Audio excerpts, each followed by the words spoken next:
Unified 911, anong matutulong namin sa'yo? Anya ti maitulong mi ken kapo. Anong may tatabang ko sa imo? Unsay akong ikatabang nimo? Ngini makadabang na misal ka no? Sa anumang wika o dialekto, may tulong na darating sa iyo.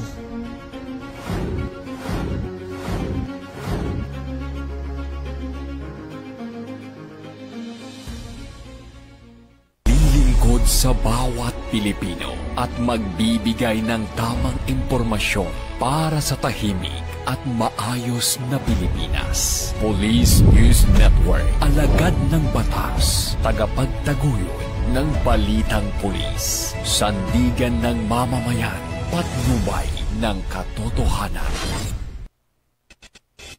La Campo Crame, maghahatid ng pinakahuling kaganapan at nagbabagang balita. Ito ang PNN Police News Network. At ngayon, ang inyong mga tagapagbalita. Magandang araw, Bagong Pilipinas. Ako ang inyong tagapagbalita, tagataguyod ng Balitang Pulis, NUP, Loreto Bonifacio Concepcion. At ngayong araw ng Miyerkules, makakasama natin bilang special guest co-host si Miss Celine Bautista Hernandez, Miss Progress Philippines 2023, at Miss Teen Hope International 2018. Magandang News Online. Ang pangunahing balita ng Police News Network, alagad ng batas, tagataguyod ng Balitang Pulis.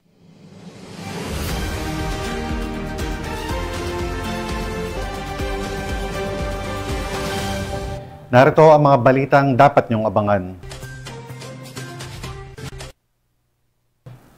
Mga kapulisan nanguna sa pagsagip sa mga pasyente ng Cebu Provincial Hospital sa gitna ng lindol sa Bogo City, Cebu. 4 na homemade shotgun na kumpiska ng mga otoridad sa magkapatid sa Rojas, Palawan. At 3 lalaki na sangkot sa illegal na droga, arestado ng Pasay PNP.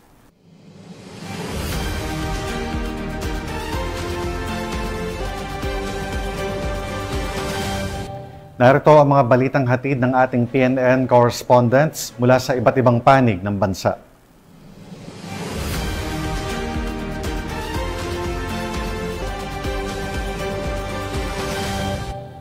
Simulan natin ang balita mula sa bahagi ng Luzon. At 2nd Palawan Mobile